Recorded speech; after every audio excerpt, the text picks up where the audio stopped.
Daniel, we're here. Hello, we are here. Not Alex though, because he Not abandoned us. Alex. What do you He's think? What is he doing? Did he even say? it's something with the Varsity Blues, Yeah. but I'm not sure if it's at Varsity Arena or he's traveling. I don't know why I have this image that Alex, as he tells us he can't make it, he's on like the team bus. Yeah, probably. Be like, yeah, boys, Yes, gonna do some scouting. He's doing his thing. He's living his life. he is. Maybe he'll be here Sunday. Maybe he won't be. Maybe I'll be Maybe. here. Maybe I won't. Maybe you'll be here. Maybe you won't. Unless are you Hmm. busy on Sunday? That's a game time decision. Oh, okay. We'll find out then. Yes, Man, so every team in the league has less than 10 games left in their regular season. It's gone by quick this year. it really has. I still remember our preseason Man, rankings, everything, and I like it's I kind of wish I could crazy. forget. I wish I could forget that. Actually, I'm wondering, do I have mine on my desktop? And I then just can maybe remember the Calgary Flames prediction. I always remember that one. so I've kept mine on my desktop. Would you like to hear my preseason predictions for the standings? Okay. So I had Tampa winning the division. Oh man. I in the Atlantic I had Tampa, Toronto, then Boston. At least the top three was pretty much right. Yeah. Then Ottawa, Florida, Detroit, Buffalo, then Montreal. So at least I'm right about Montreal in the top three, but that was pretty much a gimme. And then I think the Panthers are ahead of Florida in this. Yeah, sorry, no, they're the same team. The Florida are ahead of Ottawa now, are they? They Yes, must. but it's getting worse. According to Alex Bob Brenner's tweets, they're running out of time. Yeah, no, it's getting close for them. The Metro, I had Carolina winning. That's still possible. I had Pittsburgh second. Tough. Then the Rangers, then Washington, then New Jersey, but they got some goaltending. Then Columbus, the Islanders, and Philly. I counted up the Islanders. That was a mistake. Oh, the Calgary Flames, who I had winning the Pacific. Not good. Then LA, Edmonton, Vegas, Vancouver, Seattle. I was wrong. Then Anaheim, San Jose. San Jose, at least. Yeah. Again, free space, but. And then the Central, I had Colorado, St. Louis, Nashville, Minnesota, then Dallas, then Winnipeg, Arizona, Chicago. Wow. I really was not high on the Dallas Stars.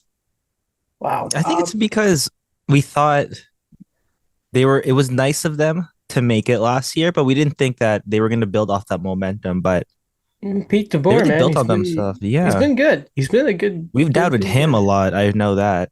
Yeah, because he got out coached by an interim in the third round of the playoffs a couple of years ago. Mm. We'll see if it's good past this year. But you know who else has been really, really good? Speaking of Dallas, and he started putting points up this year, and should definitely be in the Norris conversation. Miro Heiskanen. Yes. I think he's on pace for career high 70 something points.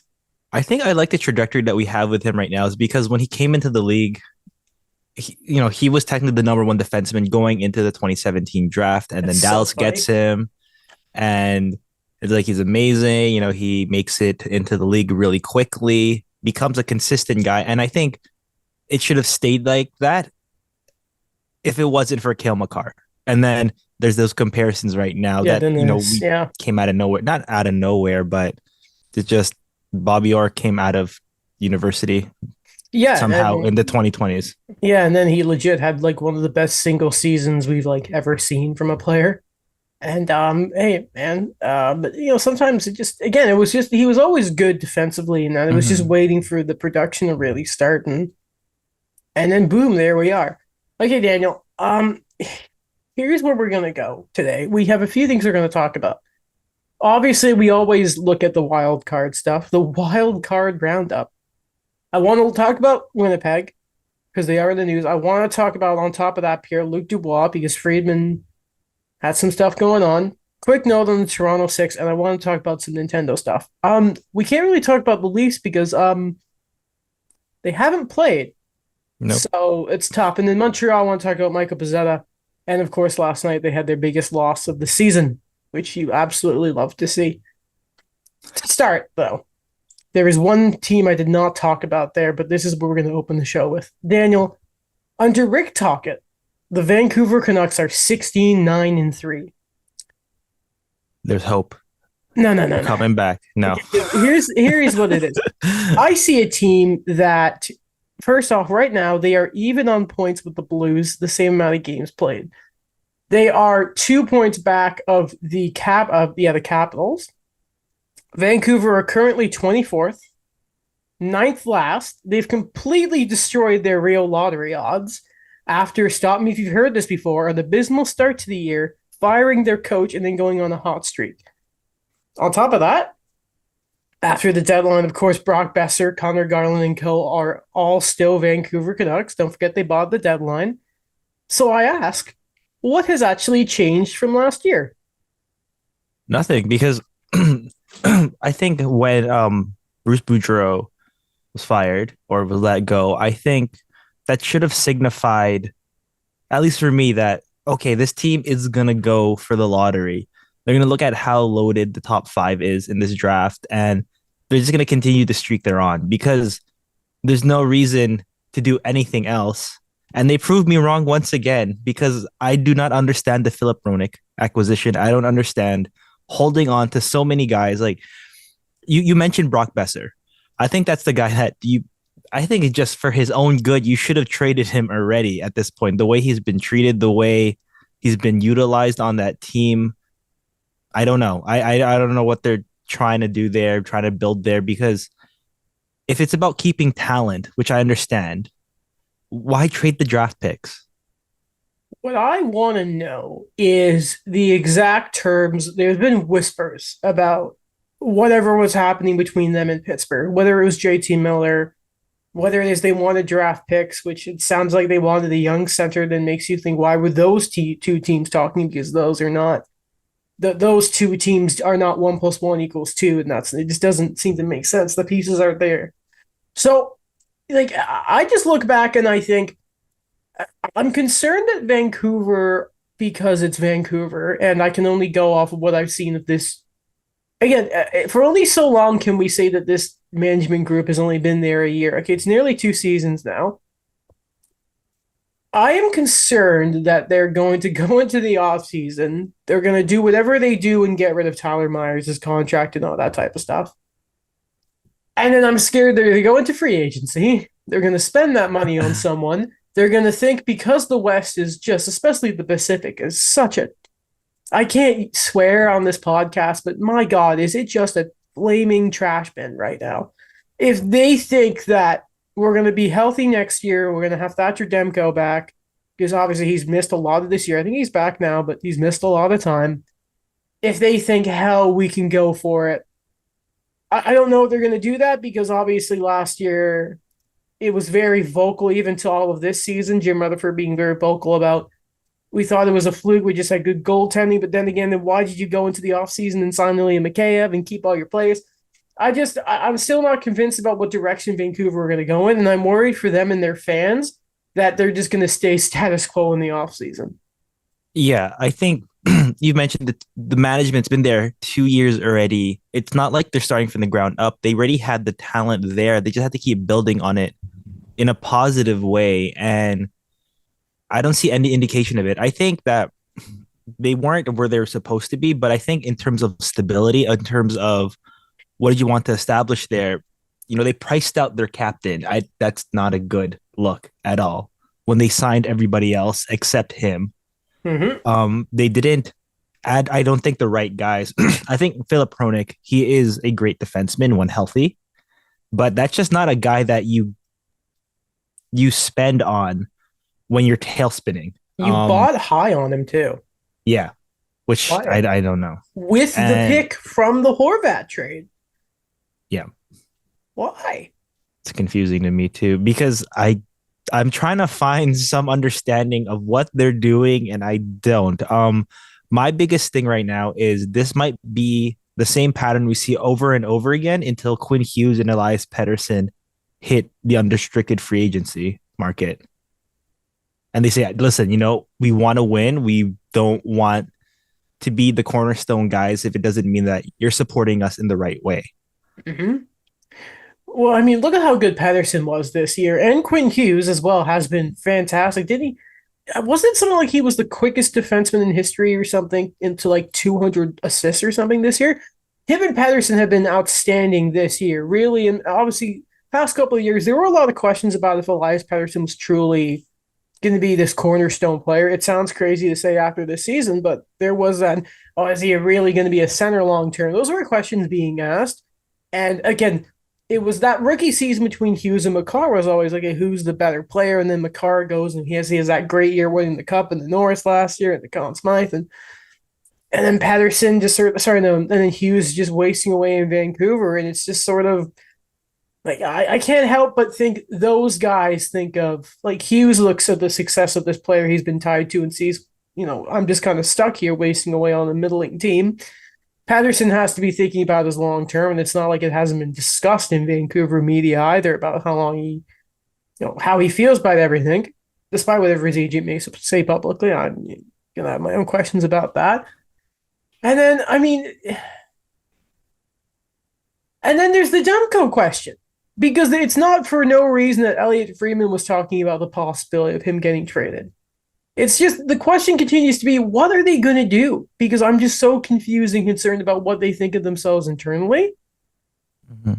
I hate to say it, but it's like story to keep an eye on. But I'm just concerned because they beat, I forget who was it, Chicago the other day, and then this thing of their record under talk came out there, and I thought we could talk about it. But I'm concerned. We had a good month not talking about the Canucks. We had to bring it back. We had to. Yeah, I think so, because they're one of the most confusing teams I've ever looked at. I like to mention also these two guys that have created that cornerstone, the guys who are doing their best, Quinn Hughes and Elias Pettersson. I like that also, like, I guess recall that these guys were kind of gifted to them in a way. They dropped in the draft, and then they developed pretty quickly for Vancouver. Mm-hmm. And I just think that if you're going to keep doing this to the team, not really heading in one direction or not having a clear vision of what you want to do, again, you're taking that for granted, the fact that they dropped for you in the draft. And here's one more thing, and the big question is, because as much as we've criticized Alvin and Rutherford, is what is this stretch going to mean to Mr. Francesco Aquilini, the owner? Because at the end of the day, it's also been talked about how involved is he really? And yeah. We'll see. We'll see. Always a headline or two in Vancouver, and always content for us to talk about. So I respect that about the Canucks. At least they always have a little bit. Always something, yeah. Yeah, man. We can do this weekly, but I like the big stories on these things. Mm-hmm. I predict they're going to pick 11th this year. Yeah, it's a little disheartening, isn't it? Okay, let's talk about the Winnipeg Jets, another Canadian team that are in a bit of a tailspin right now. They're flying low. They are. They're have you ever played GTA 5? Yeah. When you don't fly at the appropriate level near the military base and they shoot you down and the Jets after you? That's what's happening to the Jets right now. Okay, so excuse me, bear with me here. I got a bit of a setup to do. Okay, Tuesday night. That's last night, in case. Maybe it's the day before that, depending on when you're listening to this. I don't know. The Winnipeg Jets were shut out 3-0 by the San Jose Sharks, who prior to said loss were the worst team in the league. Now, this is significant for a few different reasons now. First off, the Calgary Flames the other day beat the LA Kings, a massive win for them. So the Western wildcard race has just been flat-out embarrassing. No one's grabbing you by the horns. It's just awful. So I repeat, the Flames, the Calgary Flames of this year, are now just 2 points back of the Winnipeg Jets, but the games played are even at 75. Nashville are 3 points back of the Jets with 2 games in hand. Now, let's get into this because there was a lot after the game. Now, Daniel, I hate plus-minus, and I think a lot of people do. Mm-hmm. However, I think something's worth mentioning here. The second worst goal differential on the Winnipeg Jets is -13 for Neil Pionk. Okay, defenseman, plays a lot of minutes, fair enough. The worst, however, is -19. Do you know who that is? Is it Josh Morrissey? It's not Josh Morrissey. It's a forward. It's a forward. It's Mark Scheifele. Oh. The fifth worst, by the way, is at -8, and that's Blake Wheeler. Now, I'm going to go into some other numbers. They're a bit more relevant and a bit more sexy. Now, Elliot Friedman talking about the whole Pierre-Luc Dubois stuff and them in Montreal apparently talking about a trade. We're going to get up to that later.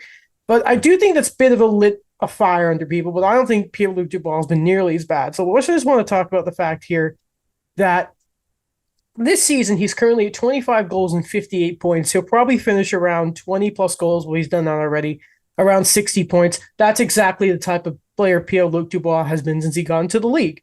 Now, I think he's at 2 or 3 points in his last 7 games. I think it's 2 goals. Not amazing, but definitely not part of the problem. And again, I don't like plus minus, but compared to those other two, he's a +1.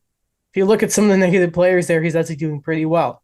Now, the reason I mention that, let's look at Blake Wheeler and Mark Scheifele. Mark Scheifele does leave the Jets with 38 goals. That's pretty freaking good. And he has 3 points more than Pierre-Luc Dubois. However, Mark Scheifele has not scored in 9 games. So Now, how many games do you think it's been since Blake Wheeler scored a goal? 14. 21. Oh my gosh, I undersold that. Now, let me read you some quotes. A lot of this is from Kevin Weaves' article on Sportsnet. I'm going to read you a little bit from it right now because this is a nice little bit. These are some quotes from Rick Bowness, head coach, after the game. Well, I'd say we created enough scoring chances. The offense gave us a chance to win the game. We just didn't score. Then the inconsistencies with some of our players is hurting us. Some of these guys think they're giving us everything in their tank. They're dreaming.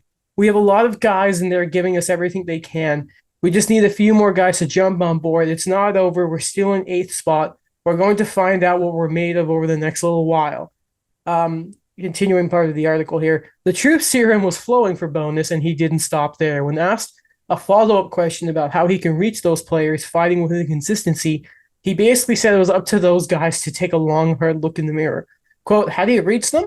There comes a point when your personal pride has to take over. If someone has to go in there and point out to them, then there's a big problem right there. As I said, we're going to find out what we're made of, and we're going to find out what everyone in that room is made of over the next little while. Wow. That is a very telling. By the way, just to remind you, this is something else that Kevin Weaves points out. At one point in the season, this team was 29-1. You know what's weird? It sounds exactly like the team from last year with Paul Maurice, that they're struggling right towards the end to make the playoffs, to try to just sneak in there, or waiting on the big guys to come back and do something about it. But I think they're running out of time. The inconsistency is there. And I think for so much we talk about Pierre-Luc Dubois and what's going to be the future for him, what's going to happen with that. I think we really have to continue to look at what about Mark Scheifele and especially Blake Wheeler. What is he now? He's like going to be 38? He was drafted in 2004. I'll double check that quickly. I don't know if Blake Wheeler's that old, but I think he has to be at least 34. He's 36. He'll be 37 in August. Okay. I was one off. But yeah, like if you're going to still expect that player to be at that level for like anyone who is in, I think, his prime years, like we've seen these cold streaks before. And I don't know. The Jets have to do something if they want to continue this, because I really do like the defensive core. I think for everything that has happened with them with free agency the past few years, they've built it back pretty well, and I don't want them to waste Connor Hellebuck. I think he's a fantastic. No. He's bleeding me right now in fantasy. Like the last few games, I'm gonna be honest. He's Daniel. You've had Linus Ullmark the whole year. I don't feel bad for you at all. Okay. And it's just one of those really great goalies that I don't think you're giving him what he needs. No, we talked about it too. In his Vezina year, he was burnt out by the time they got into the playoffs. I don't think they've really addressed that too much. Yeah, just a lot of money on that team, but not a lot of scoring consistently. Well, forget Wheeler's age for a second here, because you gave him $8.2 million. That was Patrick Laine's money. Let's not get around that. The moment that contract was signed, I remember thinking, well, there goes Patrick Laine. And then you look what happened. Not to mention, like, this is the guy who was stripped of the captaincy. Like, you got to think about that for a second. And it all started so well. I remember seeing Jets fans saying, like, really standing up for Shifley, and maybe he was really turning around his two-way game, and that seems to have just disappeared. Um, Listen, they need a reset so badly, and at this point, seeing the results and the effort of Shifley and Wheeler, maybe it wasn't just a Paul Maurice thing, Mhm. because now we're seeing it with Rick Bowness. There is one question I have, and I'm starting to think maybe this is an organizational thing. Because for the life of me, I need to know why Nick Ehlers is not being played as much. He was averaging like 13 or 14 minutes. Like that's something I need someone to answer me for. Like why does this team hate Scandinavian skill players? Oh yeah, he's like they're leading one of their isn't he like basically one of their leading scorers this last stretch, and he's getting less minutes than Cal Connor. He only 1350 of ice time, including 5 shifts in the second period from this article. I have their stats up here. Um, he's hurt, so he was hurt, obviously, so he's not up there. Let's just go to total scores because yeah, he's got 31 points in the 39 games he's played. I'll check his game logs quickly.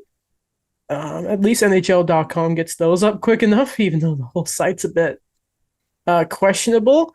So he hasn't scored in his last 3 games. Then he goes his last fourth one, he had a goal. But it's hard to get on a guy for not producing like that when you don't play him. And it's been such a long term issue. So I mean, in his last one, two, three, four, five, in his last 6 games, he's got 2 goals. But he in those games, oh my god, Daniel, I'm he hasn't played more than 18 minutes in a game since March 8th. Oh my god. That's just not enough. Like there's a game where he got 13 minutes here. So like he's a good player and he's still even if lately he hasn't been producing like the rest of the team, it's clearly a guy who you're just not playing enough. Like that's just there's no reason everyone knows how good he is. And the fact that he is what's his average ice time here? I'm trying to find it. But the fact that it's that low is just not acceptable. Plus, right now he's at a 7% shooting percentage, and his career is like 11%. So that's also a pretty well sign that he's having a down year, even if he's nearly like one of their top scorers still. Yeah. So play him more. I know he's injured, but So yeah. when there's the opportunity. So let's also look at another thing here. So Marco D'Amico, who obviously covers the Habs, had a nice little article. So we'll go talk about Pierre-Luc Dubois because obviously the big thing is I think we're all pretty much sure that he's going to be a Montreal Canadian. We know that's going to happen, right? Mhm. So think of it like this, Daniel. This is the situation that Marco puts out there. So the Canadians have one option up their sleeve that they can do to really hamper the Winnipeg Jets. But it is a term that I think Habs fans everywhere are scared of. And you're going to know why I mention it now. They can offer sheet Pierre-Luc Dubois. Now, if you do it at a reasonable number, I think Marco had it like 6 or 7-ish or something around there. So, okay, let's say the Jets go out and they take the compensation, right? Okay, they're going to get some draft picks for him depending on the level of the AAV of the deal, right? That's not a big problem. If the Montreal Canadiens don't sort of like what they're trying to give up, you know what I mean, right? It's either if you like the Mhm. package already now, or we're going to offer sheet as a number and the compensation is going to be enough. I don't know. Okay, we can see that. On the other side of things, this is something the Canadians could sort of hamper the Jets by. Because if the Winnipeg Jets decide to not take the offer sheet, sorry, if they decide to match it, then they can't trade Pierre-Luc Dubois for a year, which would then walk him to UFA without them being able to trade him, which would basically then stop any other team from being able to talk to him about trades and maybe extensions, which would stop the 5% chance of him going anywhere else, which I still don't like he's just going to be a Hab. But if the Jets really, really, really want to play hardball in this whole thing, realistically, the Canadians could just offer sheet. Now, I You think know you have to be this careful and potentially giving up a first rounder yeah. for him. So, depending, because next year I expect the Canadians to still be bad. But if they wanted to be really, really sneaky about this, they could do that. You know what this sounds exactly like right now? What? Phil Kessel. Is and that the what? Leafs with going from Boston. Because remember, Brian Burke, he outlined it in his book where he's like went up to Peter Shire. He's like, "Listen, Peter, Yeah, if you yeah. don't trade me Kessel, I'm going to offer sheet him tomorrow." Man, he's the best. So they could do that. And here's the thing. This is a concern I had because obviously the Kotkaniemi offer sheet still stings, right? Now, signing an offer sheet and going to Carolina is one thing. But if we know something else, the worst city to sign in, and we know this for a fact, the one place players do not want to go to is Winnipeg. So Mhm. let's say the Pierre-Luc Dubois deal somehow gets done before Caulfield, right? And the Jets are like, let's go offer sheet Cole Caulfield. Does he really want to go from Montreal to Winnipeg? You really think that's going to happen? So there's an advantage there for any team, really, if they really, really wanted to pick on Winnipeg. I mean, they probably wouldn't because the NHL are they're afraid to sort of step on anyone's shoes, but it's I am just an as well option right that's out now. there. I don't know who's listening. I don't want to say anything about Winnipeg. We'll see, but I understand it is a sticky situation right now. I don't think the Jets. I think we mention a lot sometimes of other teams where like they have to keep the ball rolling to get the fans in, and I think sometimes I do still think about that with Winnipeg. I know it's been more than 10 years since they returned, so I don't think like that early enthusiasm, despite the losing years, will continue to sustain them. But I think they're a team like Nashville you've mentioned where they still have to go for it despite the fact they sold at the deadline. I think with the Jets, if they keep sinking deeper into not being basically a non-playoff team going forward, that's I think that's even going to hurt it even more of their marketability to players wanting to go there. Listen, Winnipeg, and I think isn't Shifley up this year too? I'd There's go check that. Yeah, because listen, it doesn't look good for them right now. It does not look good for them right now. Because if this ends poorly and Shifley leaves, and like at that point, Hellebuck's probably going to want out. Then they're almost going to have to be forced to go into a rebuild or whatever. Because I mean, then who do you still have? Yeah. No, yeah, you still. Sorry, I should be. Obviously, you still have like Perfetti and you still have Connor and that. But Okay, so I have the information up. You want to hear it? sure. Okay, so they still have mm, Blake Wheeler, Mark Trifley are have one more year after this year. Oh, they still have another year. Really? Huh. Yeah, and then yeah, Pierre-Luc Dubois after this year, RFA. They're not really the thing is after the next year they have to really worry about things because that's when they all become UFAs. Niederreiter as well. I know that's not the biggest name there, but 4 million off the books, and then they're only going to really have Kyle Connor until 2026, and then they're going to have Nick Ehlers for one more year in 2025. Ah. And for their defense, it's really only Josh Morrissey and then 2 more years of Nate Schmidt and Neil Pionk. So here's the big question. How old is Connor Hellebuck? He is 29. What's his contract like right now? He's a UFA after 2024. Uh, so he has to. So for the sake of Connor Hellebuck's prime and really going to win, aka the rest of this contract, he really has to think about looking at the past couple of years and how this offseason could shape out for the Jets. He has to really think about it. And if he wants to go, it doesn't matter if you still have all those other guys we met still being there, if you still have Perfetti, Connor, and that, because Mhm. without Hellebuck, you're screwed. You're Yeah. screwed. You're not competing in the Central without a goalie like that. Like you're just not going to. So They have that's no one in the system either. Like I'm it looking at their is. goalies right now. Well, I Nobody. mean, even if they did, it's not Keller Hellebuck Yeah. unless they go out and try and get Carter Hart. Mm. We know there's going to be some sort of goalie carousel in the offseason too. Articles have starting to be written about it, but there we go, man. There we go. Yeah. Um, So really, if you want to go for it for this team, it's either this year or next year. and you're not winning this year No. because you're just not.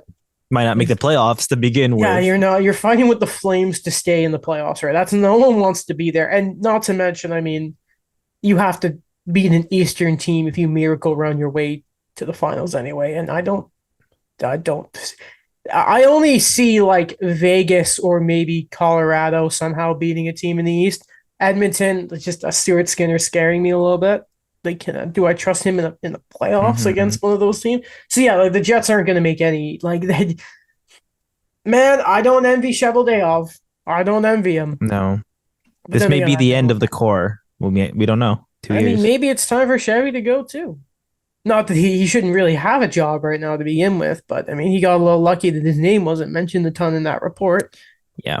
But let's finish off with talking about the Canadians, and then we'll do the wild card roundup and then some All other right. quick things.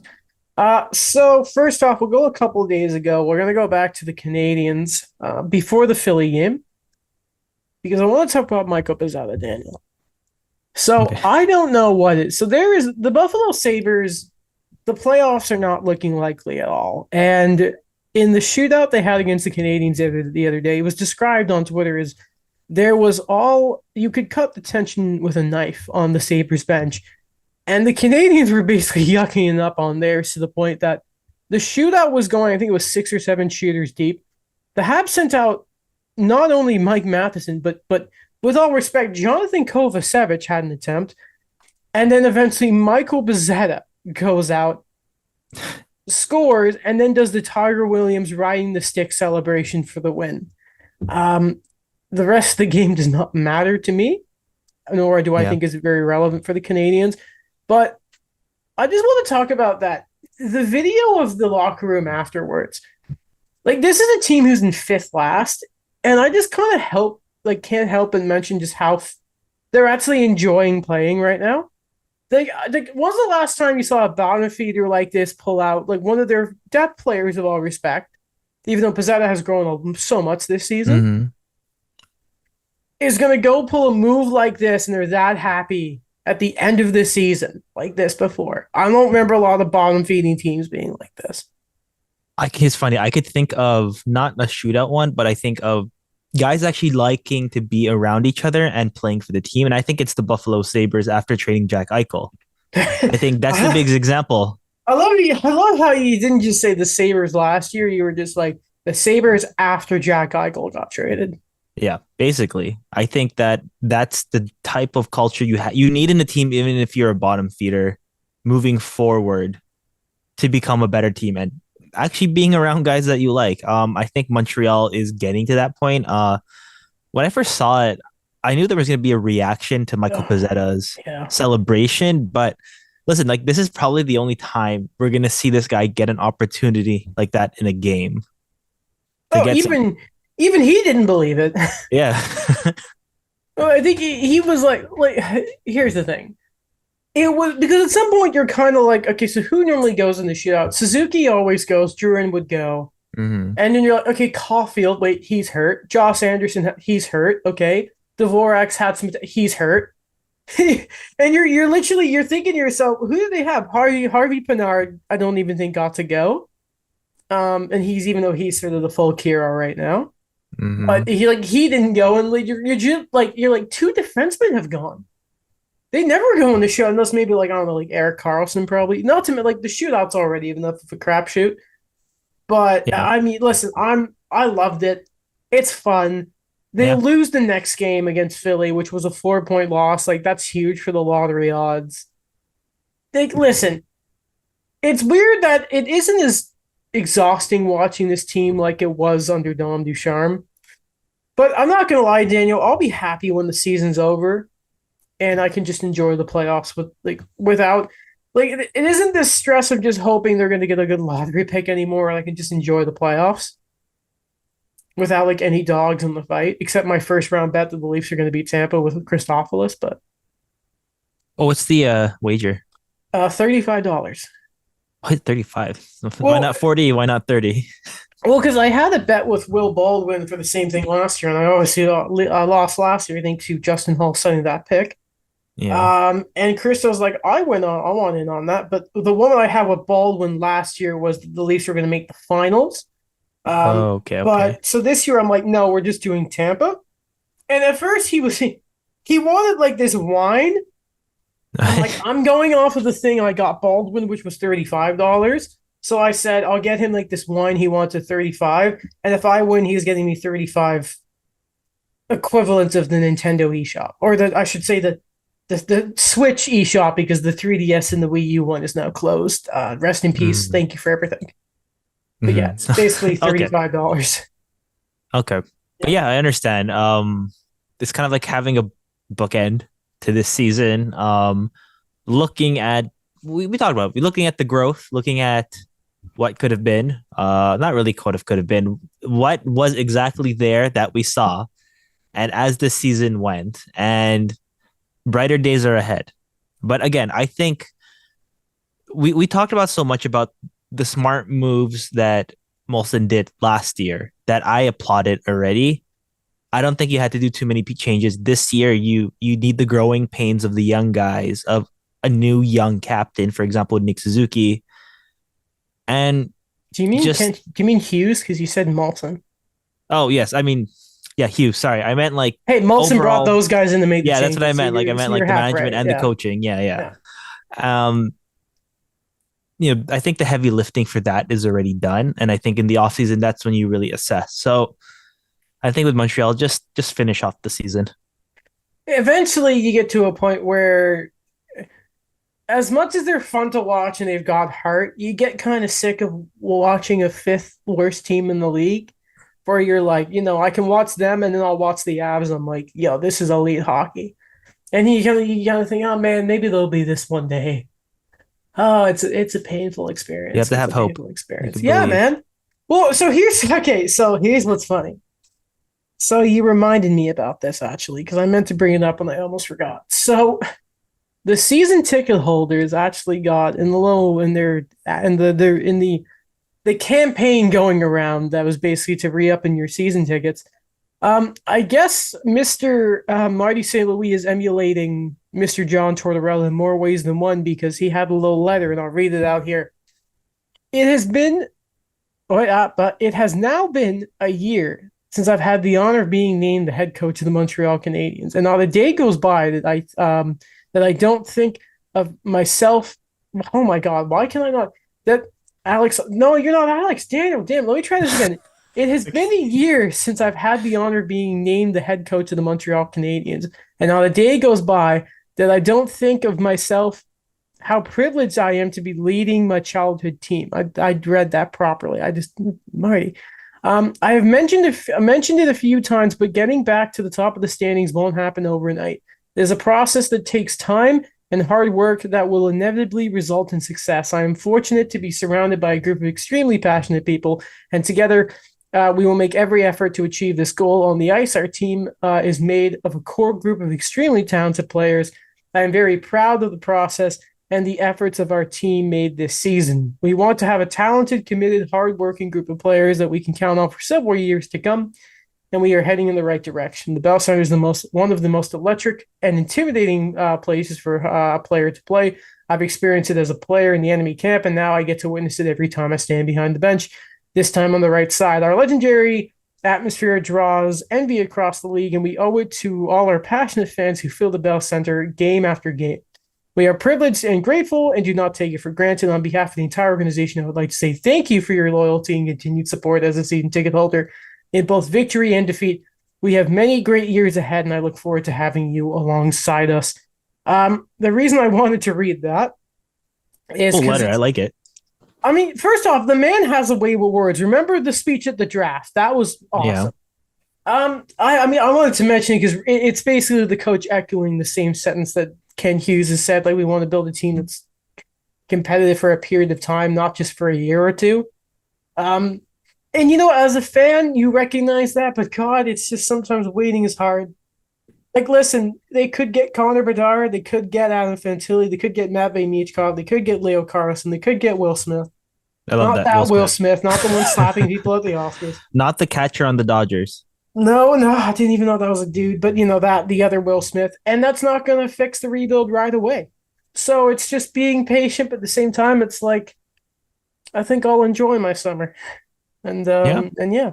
And just hopefully next year everyone's freaking healthy and I can watch Stavkovsky play a full year and Caulfield hit 40 goals and announce his contract, please. God damn it. You know where the Um, Habs are right now?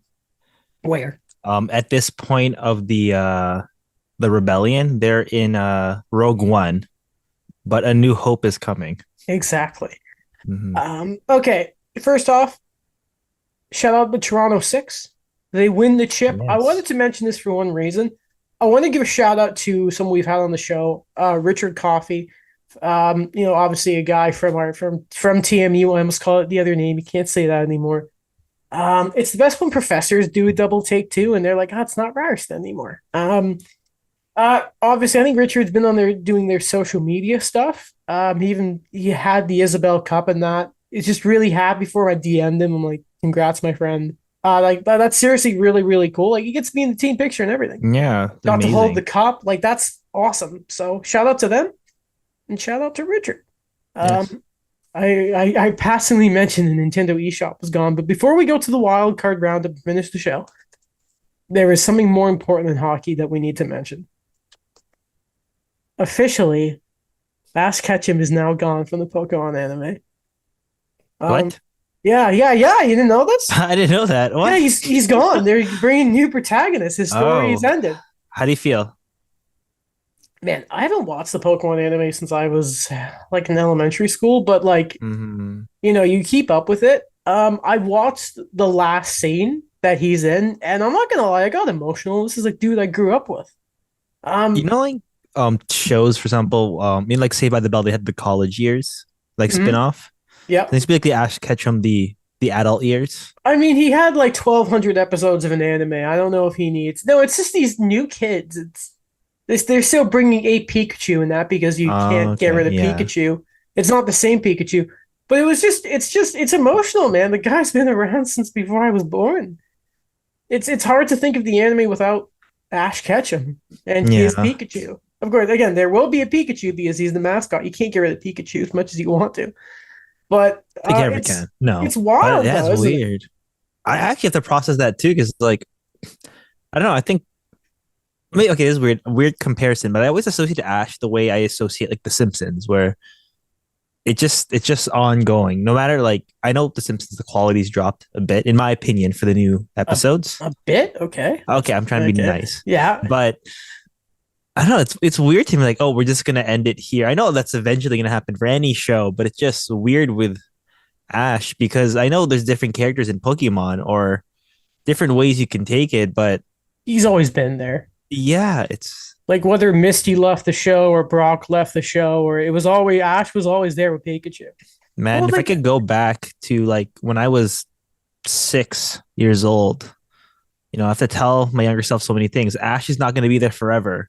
well, The at Mighty least Ducks won't be mighty when you get he older. he went out with a bang though. Yeah. He won his titles, and at the end he's like he gets asked, he's like, "So you're a champion? Are you a Pokemon yet master yet?" And they pulled the friends we made along the way thing. And like there's a scene when him and Pikachu are like under this tree towards the end of the episode and it's raining. It's like mirroring the first episode. Um and he like tells Pikachu, he's like, my dream of being a Pokemon master is to be friends with all Pokemon. And it's kind of cheesy, but it's still so freaking sweet. Like it's still so heartwarming. It's really, really sad. I'm sure he'll be back one day because Yeah. it's Ash. But it's seriously, it's the end of an era, man. You know what's Um, weird to me? what? Um, Oddly, it reminded me of when Mark Recchi retired. Ash Ketchum? Yes, because he kind of bridged things. Because remember, he was with the Penguins with Yager and Lemieux.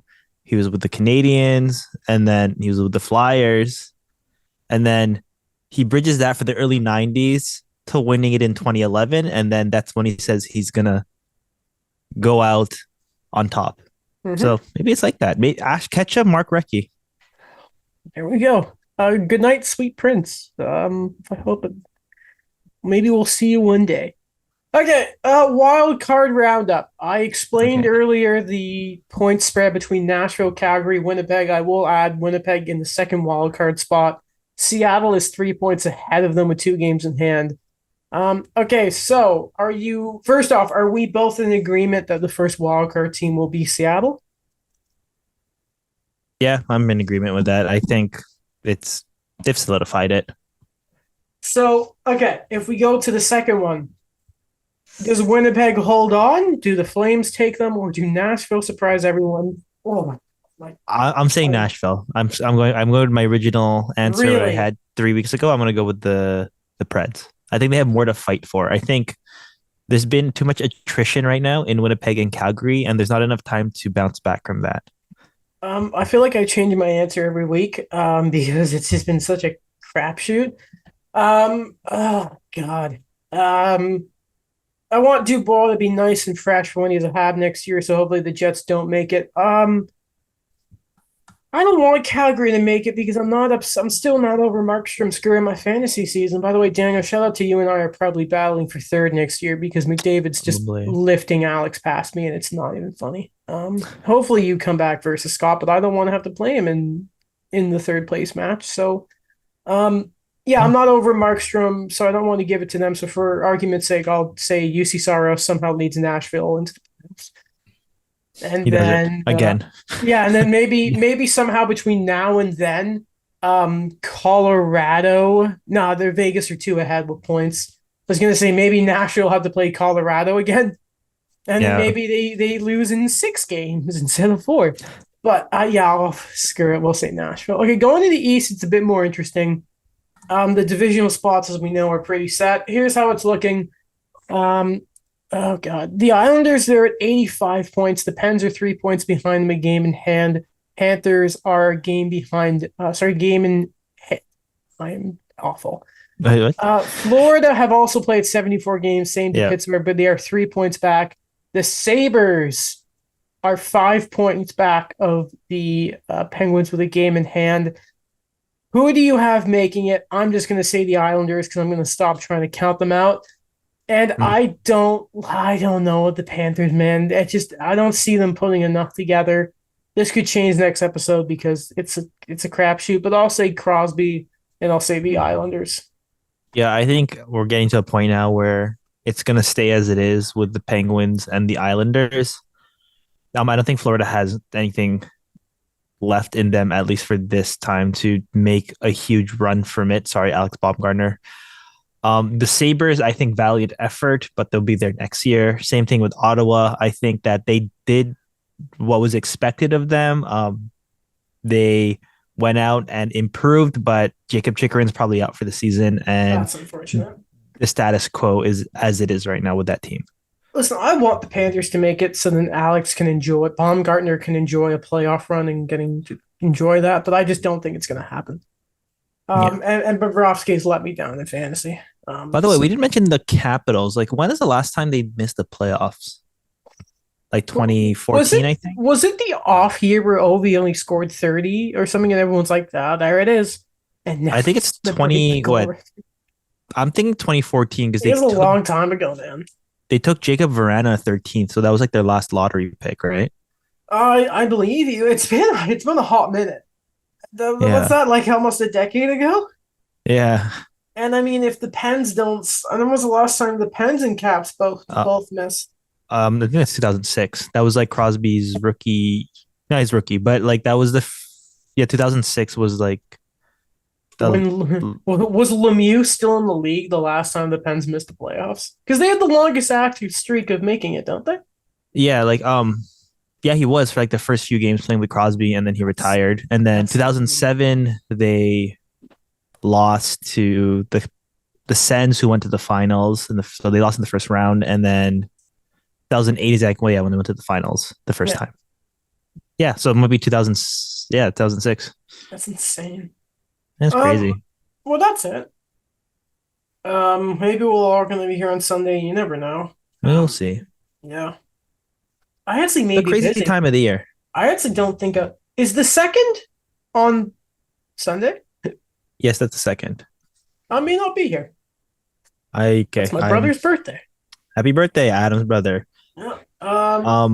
Yeah, I'll see because I'm covering the BioSteel All Star basketball games. So, Cool. or the All Star, all Canadian games. So it's kind of like the McDonald's All American. No, but I think I know what you mean. Yeah, okay. Um, check out the show wherever you listen to your podcast. I actually don't know what's the point of saying that because people are already listening on the platform right now. But it's appreciated if you check us out in any platform. We always And leave love a that. rating. Yes. And Good all one, that kind please. of stuff.